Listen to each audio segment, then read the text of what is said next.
Welcome to Democracy Now!, democracynow.org, The War and Peace Report. I'm Amy Goodman. In Georgia, Republicans have pulled off a victory in the most expensive congressional race in history. In a special election in Georgia's 6th district, Republican Karen Handel won nearly 53% of the vote, defeating her challenger, Democrat Jon Ossoff, to fill the seat left vacant by Dr. Tom Price, resigned to become Secretary of Health and Human Services. The candidates and outside groups spent more than $55 million on the race, a record-shattering amount. While the Atlanta seat has been held by a Republican for decades, Democrats were hoping to pull off an upset in the suburban Atlanta district where President Trump's approval rating is just 35%. This marks the 4th congressional race Democrats have lost since the election of Trump. This is Karen Handel speaking Tuesday night. And a special thanks to the President of the United States.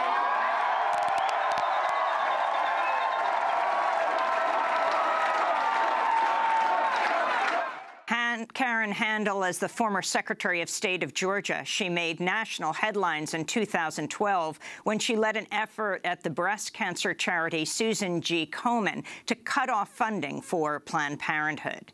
Meanwhile, in South Carolina, Republicans pulled off another victory in the special election to fill the seat left vacant by the Director of Office of Management and Budget, Mick Mulvaney. Republican Ralph Norman eked out a narrow victory over Democratic challenger Archie Parnell. Norman won only 51% of the vote, a smaller margin than expected. We'll have more on the Georgia and South Carolina races after headlines. In news from Capitol Hill, Attorney General Jeff Sessions has become the latest member of Trump's inner circle to hire a personal lawyer amidst the ongoing investigations into the Trump administration's ties to Russia. Vice President Mike Pence and Trump himself have also hired personal lawyers. On Tuesday, Special Counsel Robert Mueller met with members of the House Intelligence Committee to discuss a plan to ensure their parallel investigations do not conflict with one another. Also on Tuesday, White House Press Secretary Sean Spicer told reporters Trump will make an announcement this week about whether the president taped any of his conversations with former FBI Director James Comey. Last month, in a Twitter rant, Trump threatened Comey over the possibility of taped conversations, tweeting, "James Comey better hope there are no tapes of our conversations before he starts leaking to the press," unquote. Sean Spicer also said Tuesday he hasn't talked to Trump about whether the president believes Russia interfered with the 2016 U.S. election during the first on-camera White House press briefing in 8 days. Meanwhile, in more news on Sean Spicer, unnamed officials say Spicer may be ousted as White House press secretary. The speculation comes only weeks after Trump's communications director, Michael Dubke, resigned. The New York Times is reporting senior officials from multiple federal agencies were worried that former National Security Advisor Michael Flynn was a blackmail risk as early as January, yet proceeded to allow him to participate in top-secret intelligence briefings alongside President Trump for nearly 3 weeks, despite these concerns. The Times reports officials from the FBI, the CIA, the Justice Department, and the Office of the Director of National Intelligence were all worried General Flynn might be susceptible to blackmail by Russian officials after Flynn lied about his conversations with the Russian ambassador. Senate Majority Leader Mitch McConnell said Republicans will release a draft of the health care bill on Thursday morning as Republicans face widespread outrage for negotiating the bill in secret, closed-door meetings. The Republicans' bill would strip 23 million people of their health insurance while giving billions of dollars in tax breaks to wealthy Americans. They're pushing for a vote on the bill before the July 4th recess. We'll have more on the Republican health care plan later in the broadcast. In the latest escalation in Syria, the Pentagon says a U.S. fighter jet shot down an Iranian-made armed drone on Tuesday, only days after the U.S. shot down a Syrian warplane on Sunday. The Pentagon claims the drone was flying toward U.S.-backed Syrian fighters. Russian officials have threatened to target U.S. planes flying west of the Euphrates River. Tuesday's downing of the drone is sparking increasing fears of the possibility of a direct confrontation between the U.S. and Russia in Syria. This is United Nations Secretary General Antonio Guterres. I am concerned, even if there were some declarations more recently that gave us the idea that there would be a de-escalation of this situation, and I strongly hope that there will be a de-escalation of this situation, because these kind of incidents can be very dangerous in a conflict situation in which there are so many actors and in which the situation is so complex on the ground. So, indeed, I am concerned, and I hope that this will not lead to any escalation of a conflict that is already as dramatic as it is. In Saudi Arabia, King Salman has deposed his nephew as crown prince and has replaced him with his son. Mohammed bin Salman bin Abdulaziz is now first in line for the throne. Mohammed bin Salman currently serves as defense minister and has been presiding over the devastating U.S.-backed Saudi-led war in Yemen.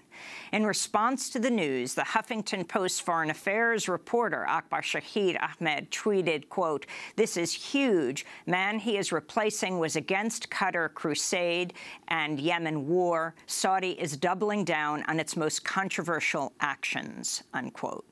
Meanwhile, in Yemen, health officials say multiple U.S.-backed Saudi-led coalition airstrikes killed at least 25 civilians at a market in northern Sa'da province on Sunday.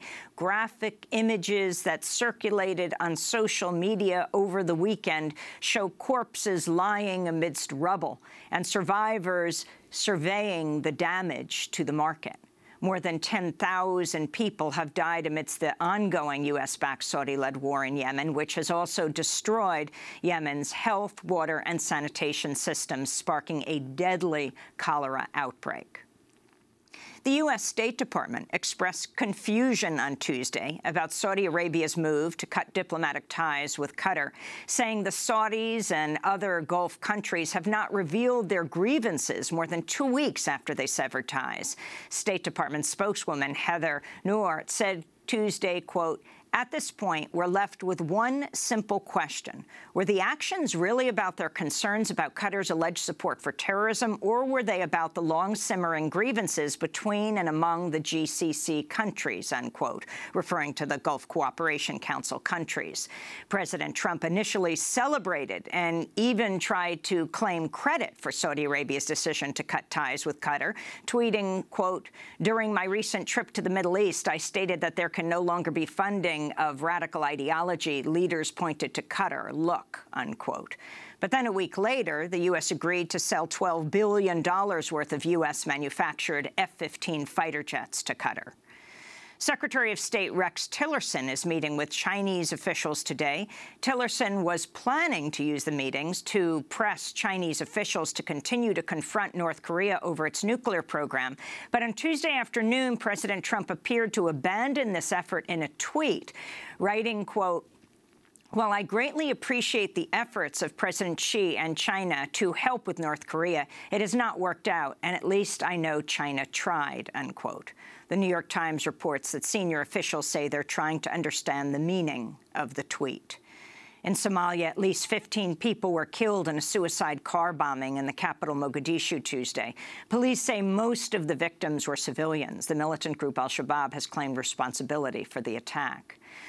The International Organization for Migration says as many as 120 refugees are missing and feared drowned after a boat sank off the coast of Libya Friday. The majority of the victims were Sudanese and Nigerian. At least 2,000 refugees have now died this year while attempting to cross the Mediterranean and reach Europe. Meanwhile, in Hungary, the trial has begun of 4 men charged with killing 71 refugees who were found suffocated in the back of an abandoned, overcrowded truck in 2015. The victims were from Syria, Iraq, and Afghanistan and included at least 4 children. The men are also charged with human trafficking. The United Nations is accusing a militia linked to the government of the Democratic Republic of Congo of committing human rights abuses, including ethnically motivated attacks against women and children in the central Kasai region. This is UN Rights Chief Zeid Ra'ad al-Hussein. Refugees from multiple villages in the Kamonya territory indicated that the Banamura have in the past 2 months shot dead, hacked or burnt to death and mutilated hundreds of villagers, as well as destroying entire villages. In Honduras, journalist and congressional candidate Victor Funes was murdered outside his home in the Caribbean coastal city of La Ceiba on Thursday. Victor Funes directed the local nighttime television news show. Police say they've arrested a suspect in the case. Human rights groups say Funes is at least the 70th journalist murdered in Honduras since 2001. Uber founder Travis Kalanick has resigned as CEO amidst a widespread sexual harassment scandal at the Wall Street-backed ride-hailing company. His departure comes after a revolt by a number of investors who demanded Kalanick's ouster. Last week, billionaire David Bonderman also resigned from Uber's board after making disparaging comments about women at a board meeting intended to address sexual harassment, saying if there were more women on the board, quote, it's much more likely to be more talking, unquote. At least 20 Uber workers have also been fired over the reports of sexual harassment. The dash camera video of the police killing of African-American motorist Philando Castile in Minnesota has been released only days after police officer Geronimo Yanez was acquitted of manslaughter. The dash cam video shows Yanez pointing his gun at Castile through the driver's side window. Castile then informs the officer he has a gun in the car, which he was licensed to carry. In the video, you can also hear the voices of Castile's girlfriend, Diamond Reynolds, and her 4-year-old daughter, who were both inside the car. A warning to our audience, this video is graphic. Sir, I have to tell you, I do have a firearm on me. Don't reach for it, then. Don't pull it out. I'm not pulling it out. Don't pull it out. You just killed my boy. He wasn't reaching. Don't pull it out. He wasn't. Don't move. Oh, man, I can't. Don't move. Oh, my Don't God. move. Oh, my God. I'm shaking. Don't move. Don't move, baby. Code 3. Get the baby girl out of here. Get the baby girl out of here. The words of police officer Geronimo Yanez screaming as the 4-year-old girl escapes from the car after watching Philando Castile being shot 7 times by the officer Yanez. And in Ferguson, Missouri, the parents of Michael Brown have settled their wrongful death lawsuit with the city of Ferguson over the murder of their son by white police officer Darren Wilson in August of 2014. Michael Brown was 18 years old and unarmed when Officer Wilson shot him dead and then left his body to lie in the street for over 4 hours. The settlement is sealed, which means the terms will not be made public. And those are some of the headlines. This is Democracy Now!, democracynow.org, the War and Peace Report. I'm Amy Goodman.